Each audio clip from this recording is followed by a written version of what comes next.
Radhe Radhe guys, welcome back to my Mathura girl channel. Hope so आप सभी बढ़िया होंगे, मस्त होंगे। सो आज मैं आपको बताने वाली हूँ एनटीपीसी और यूपी पुलिस के बारे में। और यूपी पुलिस के बारे में इसलिए बात कर रही हूँ मैं क्योंकि आपके कमेंट ही इतने आते हैं कि यूट्यूब पे दीदी क्या रहेगा, कट ऑफ क्या है क्या नहीं। और बहुत से लोग कहेंगे कि आप इसी के बारे में बात करते हो, पर मैं बहुत फंस जाती हूँ इन चीज़ों में।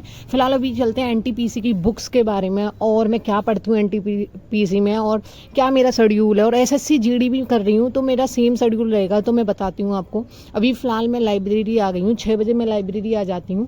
जल्दी आती हूँ क्योंकि मैं जल्दी निकल जाती हूँ अभी फिलहाल। तो अभी मेरा टाइम बाद में चेंज हो जाएगा कि मैं शाम को निकला करूँगी। अभी मैं 2 बजे तक घर आ जाती हूँ, तो ये रहेगा। अभी लाइब्रेरी आई, सब कुछ तैयार किया। अभी लाइब्रेरी में फ़िलहाल देख लो कोई नहीं है आगे पीछे, इसलिए हम इतनी जल्दी आते हैं। ऐसा नहीं मैं झूठ बोल रही हूँ, तो आगे पीछे कोई नहीं है, सिर्फ हम ही पढ़ रहे हैं। तो अभी मैंने बुक्स निकाली और सबसे पहले मैं स्टार्ट करूँगी मैथ की क्लास लेना। तो मैथ मैं लेती हूँ, ये कौन से सर हैं, इनका नाम क्या है, राकेश यादव सर, सॉरी। तो मैं राकेश यादव सर से क्लास लेती हूँ मैथ की रेगुलर, क्योंकि वो एसएससी जीडी का पढ़ा रहे हैं। और सच्ची बताऊँ ना, आप सब एक बार मेरे कहने से राकेश यादव सर के से क्लास लेना, जो कि वो करियर बिल्ड एसएससी जीडी के नाम से उन्होंने एक न्यू बैच लॉन्च किया है। और ऐसा नहीं, वो क्वेश्चंस करा रहे हैं, स्टार्टिंग में उनकी ट्रिक बताते हैं कि कैसे करना चाहिए और कैसे नहीं। और सच में बताऊँ ना, बेस्ट टीचर है मैथ के लिए, बेस्ट टीचर। इतना अच्छे ट्रिकी वे में और एक ही कॉन्सेप्ट के करीब 15-20 क्वेश्चन कराते हैं, जिससे बच्चों के दिमाग में इतना फिक्स हो जाए और वो निकले नहीं। तो इनसे इजीली शायद कोई नहीं करा सकता, तो मेरे को तो बेस्ट टीचर ये लगते हैं। तो ऐसा नहीं एसएससी जीडी का करा रहे हैं तो एनटीपीसी नहीं निकल पाएगा आपका, तो एनटीपीसी भी ही निकल जाएगा। आप उसके क्वेश्चंस लगा के देखना एक बार इनकी क्लास लेके, तो शायद आपके लिए बेस्ट रहेगा। मैं तो यही कहूँगी कि आप इनसे क्लास लेना। अगर नहीं लेना है, एनटीपीसी के लिए लेना है, तो आप आदित्य रंजन सर से ले लेना, उनकी भी क्लास बेस्ट लगती है मेरे को। मैं 2-3 टीचर की क्लास ले लेती हूँ अगर मेरे को नहीं समझ आता। तो फिलहाल मैंने मैथ की क्लास, मतलब मैं करीब 1-2 घंटे मैंने क्लास ली थी और मेरी क्लास हो गई थी ख़त्म। एंड सेकंड पे चलते हैं अभी इंग्लिश।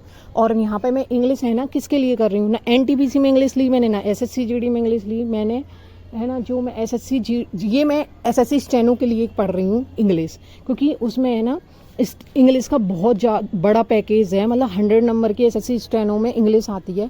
और ये है ना आरडब्ल्यू वाली टीम है ना, स्पेशली इंग्लिश करा रही है, तो मैं वहाँ से इंग्लिश ले रही थी। 3rd क्लास रहती है मेरी पॉलिटी की। अब बच्चे आना स्टार्ट हो गए थे, तो उन्होंने ना एसी स्टार्ट कर दिया था। आज मेरा लड़कों से झगड़ा हो गया था एसी के चक्कर में, उन्होंने एसी स्टार्ट कर दिया। और मेरे को अब बताओ मौसम कितना ठंडा चल रहा है, एसी नहीं झेली जा रही है। अब लाइब्रेरी में 2-2 3-3 एसी हैं और सारी स्टार्ट कर देते हैं। तो ये आज मेरे को है ना हैक समझ आया था, जो कि टिकटॉक वगैरह पे दिखाते थे पहले, कि ऐसे दुपट्टा बांध लो तो इससे है ना हाथ कवर हो जाते हैं और ठंड नहीं लगती। तो वैसे ही मैंने एक स्कार्फ लिया और बांध लिया, जिससे मेरी है ना ठंड रुक गई थी। तो बहुत अच्छा लगा, आज मेरे को समझ आ रहा था, तो वही पहन के मैं बैठ गई और मैंने स्टार्ट कर दिया था अपना पॉलिटी और बायो पढ़ना। मैं थोड़ी देर मैंने पॉलिटी पढ़ी, थोड़ी देर बायो का रिवीजन किया। और आप मेरे को बताते हो ना कि टॉपिक वाइज मैं कैसे कैसे शेड्यूल कर रही हूँ, आप मेरे को कमेंट करना कि मैं कौन से दिन क्या पढ़ रही हूँ। जैसे सिंधु घाटी सभ्यता, एंशिएंट में क्या चल रहा है, पॉलिटी में क्या चल रहा है, मैं वो भी बताऊंगी। मैं टाइम के अकॉर्डिंग कैसे मैनेज कर रही हूँ, आप कमेंट करोगे तो मैं सब कुछ डिटेल वाइज बता दूंगी। पूरी भी इसमें सब कुछ बताना पॉसिबल तो नहीं है, लेकिन आप कमेंट करोगे तो शायद पॉसिबल हो जाएगा। लेकिन कमेंट जरूर करना, आपको सब देखना हो कि मैं कौन सा टॉपिक किस टाइम पढ़ रही हूँ, दूसरे दिन क्या पढ़ती हूँ, कितने टॉपिक कवर कर रही हूँ। जैसे मैथ में मेरा रेशियो चल रहा है, तो और किसी में क्या चल रहा है, तो मैं वो बता दूंगी।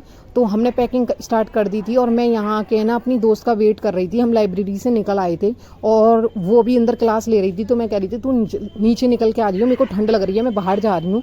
सच में इतनी ठंड लग रही थी, क्योंकि वहाँ बैठना बहुत इम्पॉसिबल सा हो रहा था मेरे लिए। तो आज के लिए बस इतना ही। अगर आपको मेरी ब्लॉग थोड़े भी पसंद आ रहे हों या मोटिवेशनल लग रहे हों, तो मेरे चैनल को लाइक कर देना, शेयर कर देना और सब्सक्राइब कर देना और कमेंट कर देना यूपी पुलिस के बारे के लिए। Bye bye.